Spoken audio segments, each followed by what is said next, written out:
impact your life. News that informs and keeps you ahead.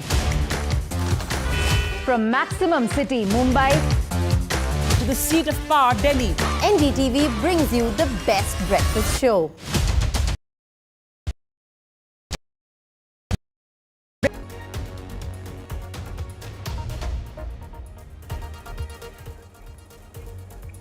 you are watching The World 24/7 on the NDTV network. I'm Parmeshwar Bava. Let's begin with the headlines we're tracking at the moment.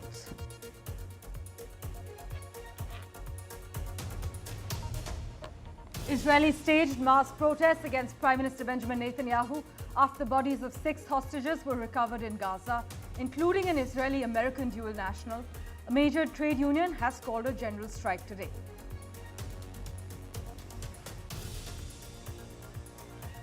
Israeli strikes have killed at least 48 people in the Gaza Strip. This is what Palestinian health authorities have confirmed, as clashes took place in the central and southern areas of the enclave ahead of the planned start of a polio vaccination campaign.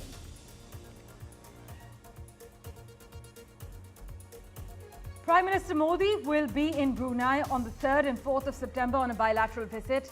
The visit, which is historical in more than one way, will be the first bilateral visit ever by an Indian Prime Minister to the country, and also aligns with the 40th anniversary of the establishment of bilateral ties between India and Brunei.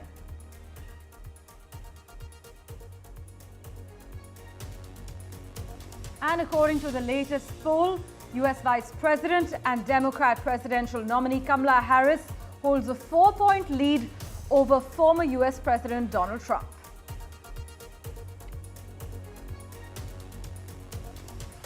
Russia says its forces had seized the village of Kirovo in the Donetsk region and were continuing to advance deeper into the Ukrainian defense lines, while Ukraine said its forces engaged in 109 battles with the Russian army in various directions, with several still ongoing.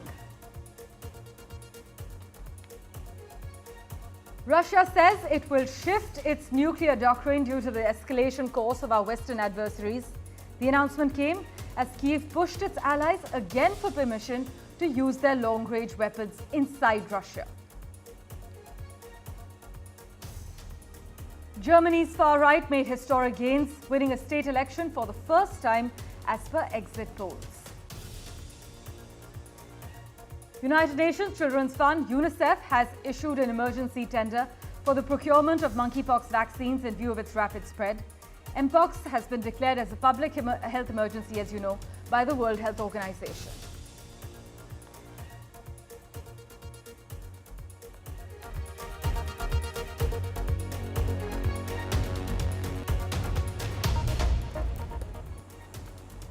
Well, our big focus, Israeli staged mass protests against Prime Minister Benjamin Netanyahu after the bodies of 6 hostages were recovered in Gaza, including an Israeli-American dual national. A major trade union has now been called. A general strike has been called for today because many blame Netanyahu for the stalled ceasefire and hostage return negotiations. But neither he nor Hamas seem in a rush to agree to such a deal, as per local media reports. As per analysts, though, Netanyahu believes a deal could undo his government, while Hamas sees allowing tension to boil over into a regional war as a potentially favorable outcome. However, it's also possible that agreeing a ceasefire now could be seen as a victory for Netanyahu, and any subsequent surge of approval may help him survive re-election ever if his current government fractures. This is what some analysts argue.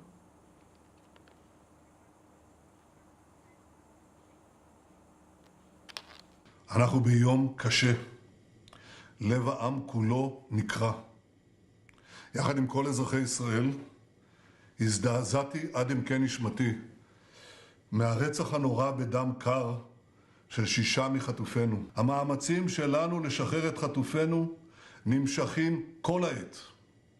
מאז חודש דצמבר, חמאס מסרב לנהל משא ומתן אמיתי.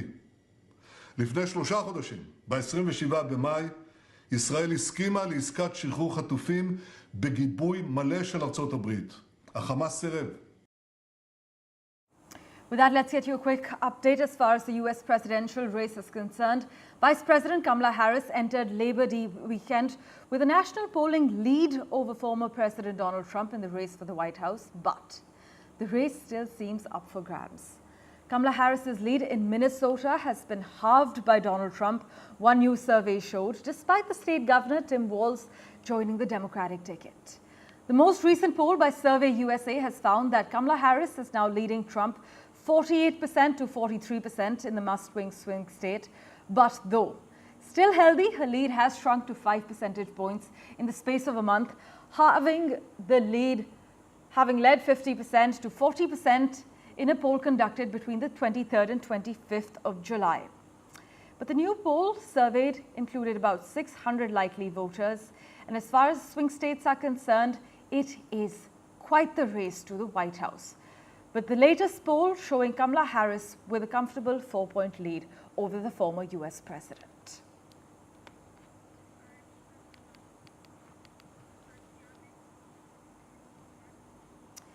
Meanwhile, Russia says it will shift its nuclear plan due to the escalation course of our Western adversaries.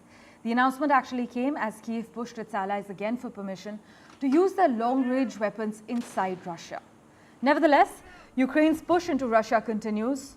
Also on Sunday, Moscow said it shot down 158 drones targeting energy infrastructure. However, Ukraine could lose momentum, Kyiv said, unless it gets long-range weapons permission, something its allies and particularly the United States are reluctant to give in the face of Russian President Vladimir Putin's seemingly increased unpredictability. No one really knows the Russian red line for nuclear arms use.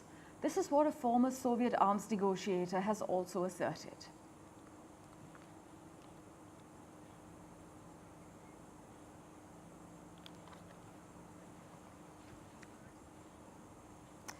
Meanwhile, Prime Minister Modi is scheduled to visit Brunei on the 3rd and 4th of September, seeking to further strengthen the bilateral cooperation in all existing sectors.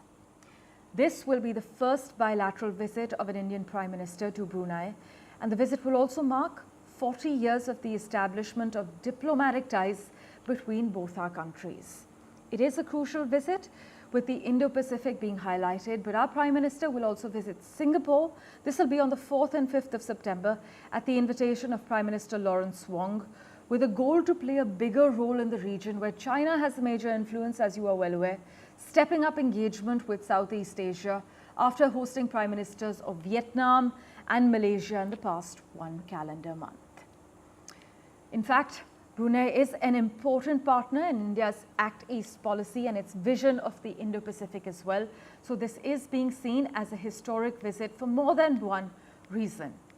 The Prime Minister expected to be on an action-packed visit from tomorrow until the 4th of September in Brunei, seeking to further strengthen India's bilateral cooperation in all existing sectors, whether it's trade, whether it's defense, whether it's people-to-people ties, and even tourism.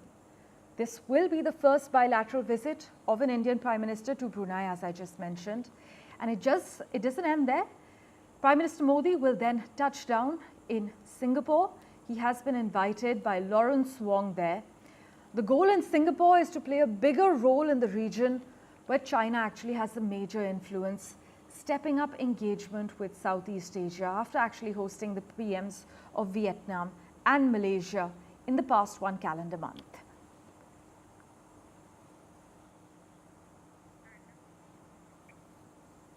As far as the key highlights are concerned, let's just take you through what the discussions will revolve around.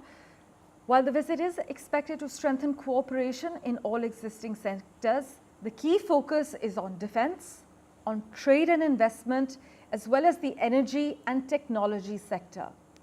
This visit also coincides with the 40th anniversary of India and Brunei diplomatic ties, and Brunei has been a crucial partner in India's Act East policy as well as the Indo-Pacific vision. So the first bilateral visit by an Indian Prime Minister will be closely watched not just by India but all those in the neighborhood as well. The discussions will also be on cooperation in newer sectors for which the Ministry of External Affairs is expected to brief us shortly.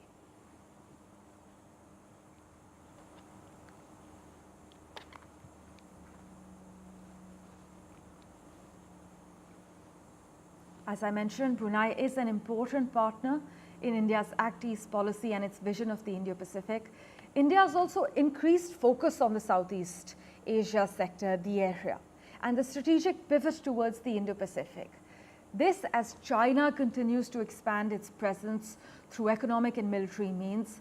So each movement of our Prime Minister is watched very closely with a key focus on defense, trade and investment, energy and tech ties too. So for the 3rd and 4th of September, the Prime Minister will touch down in Brunei, after which he will be in Singapore for 2 brief days. These visits are expected to further strengthen the bilateral cooperation in existing sectors, as we have been reporting. And this visit to Brunei will also mark 40 years of the establishment of diplomatic ties between India and Brunei. After which, Prime Minister Modi will be in Singapore with a goal to play a bigger role in the region where China is exerting a major influence.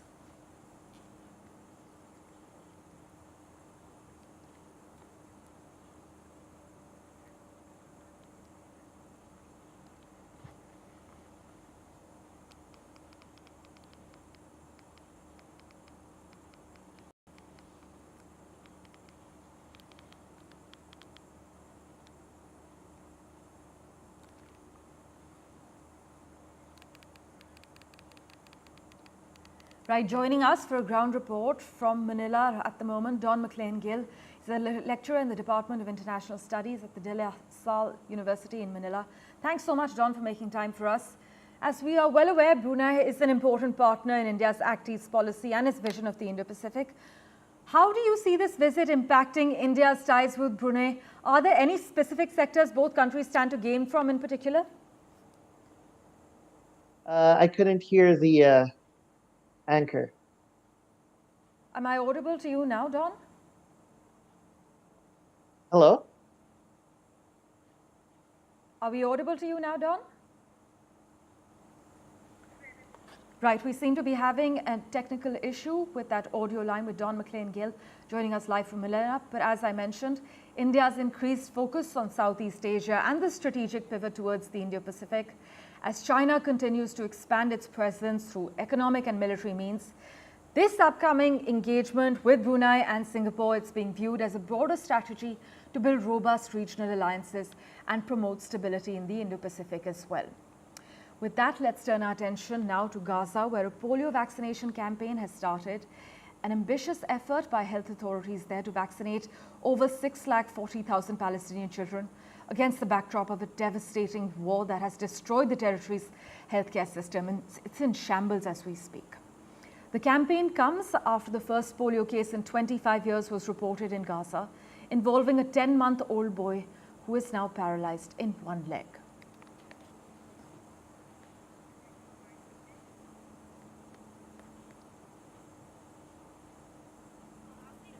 On Sunday, WHO and our partners will begin a polio vaccination campaign in Gaza, in which we aim to reach more than 640,000 children under 10 years of age.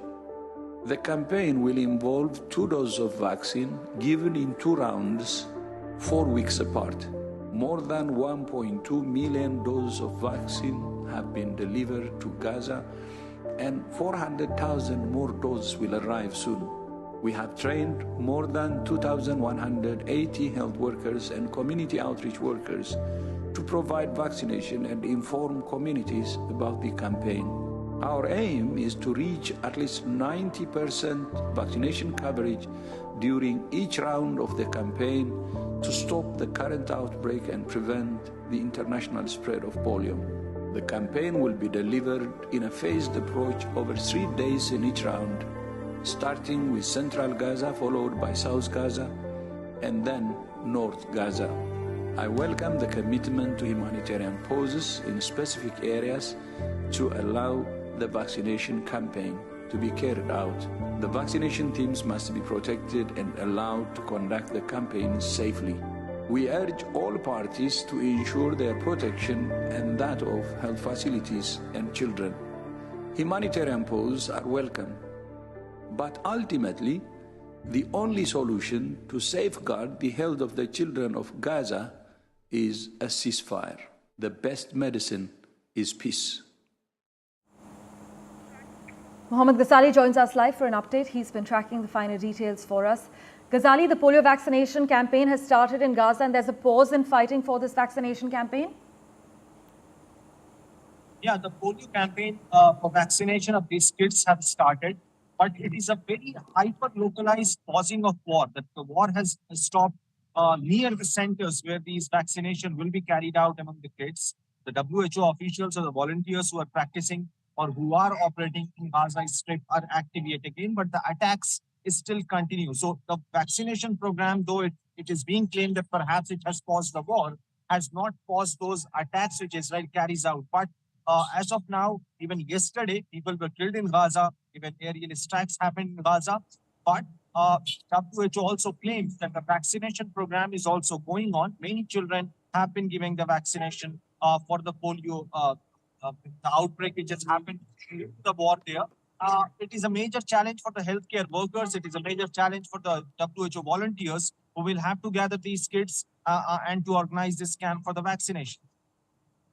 As always, Ghazali, thanks so much for joining us with that update. We will, of course, revert to you for regular updates till when this vaccination campaign concludes.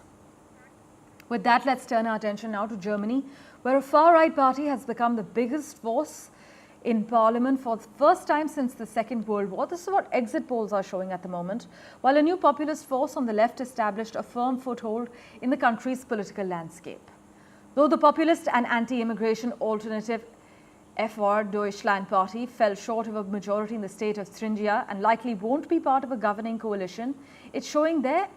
And in nearby Saxony, where it's forecast to narrowly place second, was actually a landmark moment for the German far-right voters in two closely watched elections in the former communist East, made their dissatisfaction with Germany's mainstream political parties clear.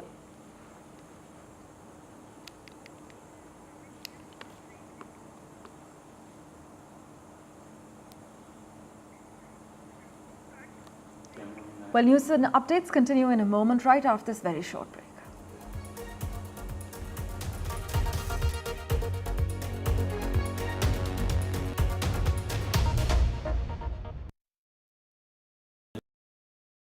Hi, I'm Shreya Saran. Kerala's Wayanad area is hit by devastating landslides, resulting in loss of lives and livelihood. Kerala needs your help right now. Let's join NDTV initiative. Come, donate. Let's rebuild Wayanad.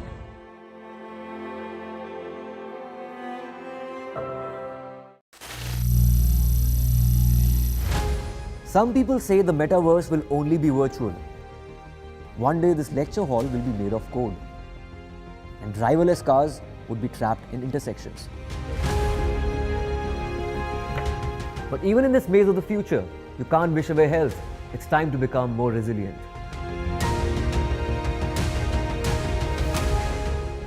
10 years of Banega Swasth India, we have grown and achieved so many milestones.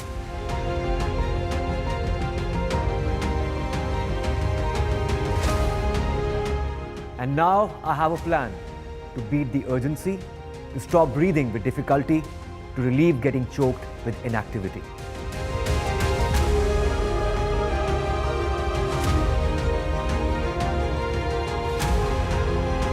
Energize our government, our environment, our society, and ourselves. Everyone, everywhere, every day.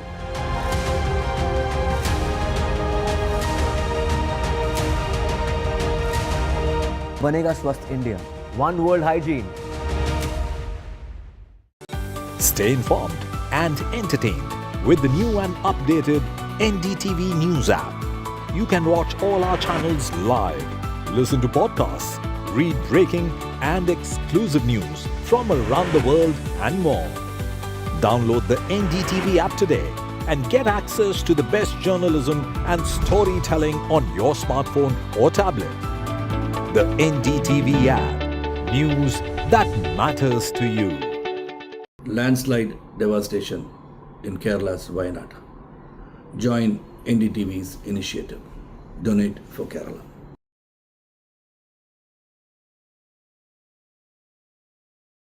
New day, new show, a new experience.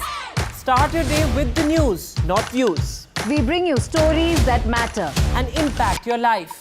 News that informs and keeps you ahead. From Maximum City, Mumbai, To the seat of power, Delhi. NDTV brings you the best breakfast show. Breakfast news on NDTV. 8 a.m.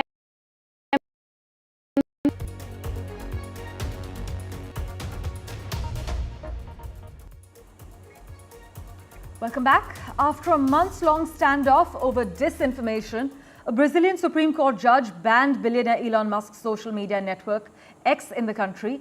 And in fact, the judge, Alexandre de Moraes, ordered the immediate, complete and comprehensive suspension of the operation of X in Brazil and told the National Communications Agency to take all necessary measures to implement the order.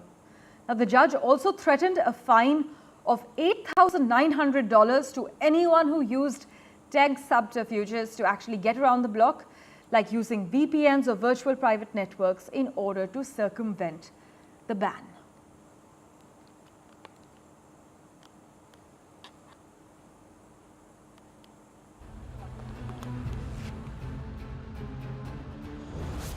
The nationwide ban of social media site X in Brazil has met with mixed responses among the Brazilian youth.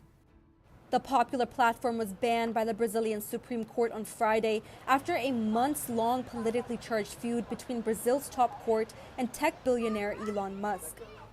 O povo da nossa idade, pelo menos, não tem muito costume de assistir telejornal, de assistir notícias, então o Twitter meio que era uma forma, pelo menos eu, tinha de ter notícias do mundo inteiro. Então, tipo, eu meio que perdi um pouco o contato com o mundo afora, não sei o quê, tudo mais, também de me distrair, também eu via bastante entretenimento, então, tipo, querendo ou não, tá virando uma nova realidade pra mim agora. Eu, sinceramente, achei que tá certo, assim, porque todo mundo que eu conheço que usa Twitter, assim, acaba perdendo um pouco, assim, se perdendo um pouco no que é realidade, o que é falso, assim, né? Mas também, não sei, assim, deveria ter uma rede social, assim, eu não acho que seja 880, né? Poderia ter uma regulação ali, né? Mas eu acho que tá certo, se o Elon Musk quiser vir aqui e achar que isso aqui é terra da banana, ele tá errado, tipo. Meanwhile, Brazilian President Luiz Inácio Lula da Silva has declared that no one is above the law and that Musk must respect the decisions of the country's Supreme Court. Esse cara tem que aceitar as regras deste país. E se este país tomou uma decisão através da Suprema Corte, ele tem que acatar. Se vale para mim, vale para ele. The move to block the popular media platform comes after Musk missed a 24-hour deadline imposed by the Supreme Court Justice Alexandre de Moraes to name a legal representative in Brazil. Brazil has been without one since last month, and according to its law, foreign companies are required to have representation in the country so that they may be notified of any legal cases against them. The controversy between the two men started when a Supreme Court judge ordered the suspension of several X accounts belonging to supporters of the former Brazilian president. In April, Moraes launched an investigation into Musk, alleging that he had reactivated some of the banned accounts. X claimed that Moraes threatened to arrest one of its legal representatives in Brazil if the platform did not comply, leading Musk to shut down all X offices in the country, citing censorship by the judge. The Supreme Court judge has declared that the ban will stay in place until all court orders are followed, including the payment of fines totaling 18.5 million reais, or $3.28 million, which he had previously slapped on the social media network for ignoring judicial orders. As Brazil grapples with the implication of X's ban, the question on whether this move will work in favor or further ignite existing tensions remains to be seen. Samia Afsar for NDTV World. In other news, while India has not reported monkeypox cases yet, but it is on alert for a virus that's jumping geographies and is even developing its own vaccine, the question arises why Africa, the center of the endemic, continues to suffer because of vaccine unavailability. While the first world nations had committed to share 31 million doses of vaccine from the smallpox vaccine emergency stockpile with the WHO, that clearly has not happened, with the virus becoming stronger and continuing to pose a public health concern. In fact, African nations hit by the monkeypox virus, some of them are still waiting for vaccines. And the United Nations Children's Fund, UNICEF, has issued an emergency tender for the procurement of monkeypox vaccines in view of its rapid spread. This as Mpox has been declared as a public health emergency by the World Health Organization.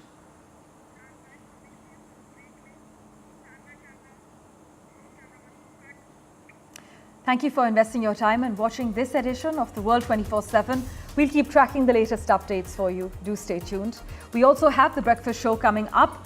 We have headlines with the killer rains in Telangana, the Congress BJP huddle for the Haryana polls, and also the highlights from the Paralympics and the emergency release coming up for you in just a moment.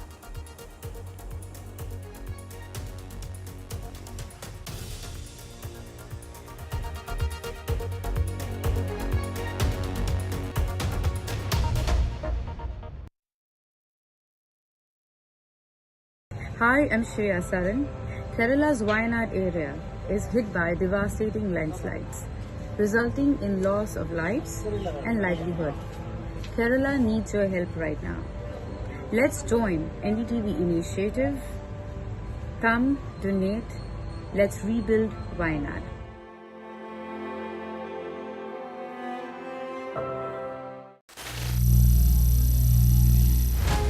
Some people say the metaverse will only be virtual. One day this lecture hall will be made of code, and driverless cars would be trapped in intersections. But even in this maze of the future, you can't wish away health. It's time to become more resilient.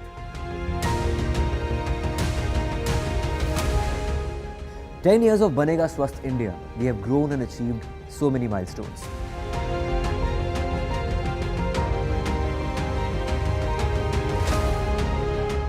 And now I have a plan to beat the urgency, to stop breathing with difficulty, to relieve getting choked with inactivity.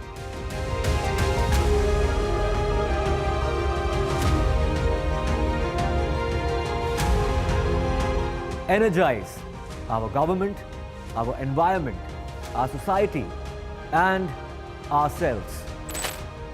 Everyone, everywhere, every day.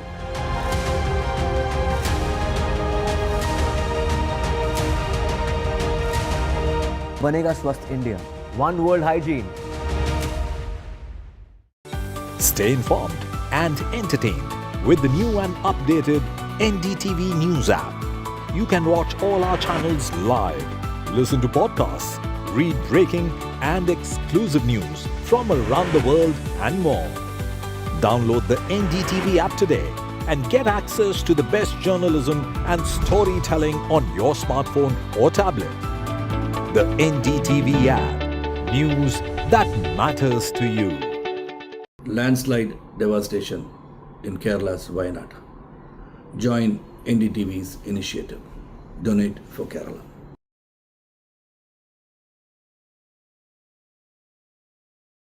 New day, new show, a new experience. Start your day with the news, not views. We bring you stories that matter. And impact your life. News that informs and keeps you ahead. From Maximum City, Mumbai, to the seat of power, Delhi, NDTV brings you the best breakfast show. Breakfast news on NDTV, 8 a.m. every day. Hi, I'm Shreya Saran.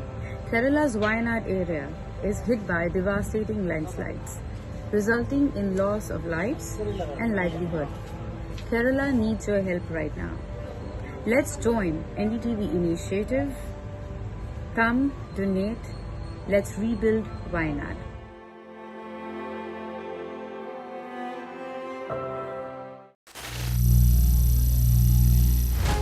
Some people say the metaverse will only be virtual. One day this lecture hall will be made of code, and driverless cars would be trapped in intersections. But even in this maze of the future, you can't wish away health. It's time to become more resilient.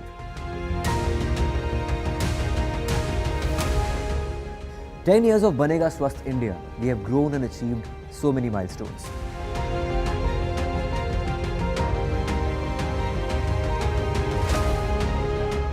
And And now I have a plan to beat the urgency, to stop breathing with difficulty, to relieve getting choked with inactivity.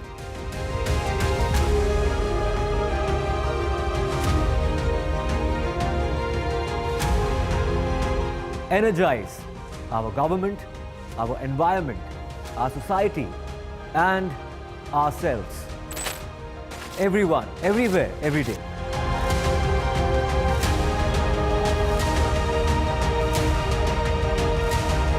Banega Swasth India. One word. Stay informed and entertained with the new and updated NDTV News app. You can watch And bringing you brand new breakfast show. I'm Radhika Ramaswamy joining you from Mumbai studios. Also with me is Vedant, who's joining us from the Delhi studios. Very good morning to you, Radhika, and welcome viewers to our brand new breakfast show. We'll get you all the updates from Delhi and Mumbai. But first, let's take a look at the headlines we're tracking on the breakfast show this morning.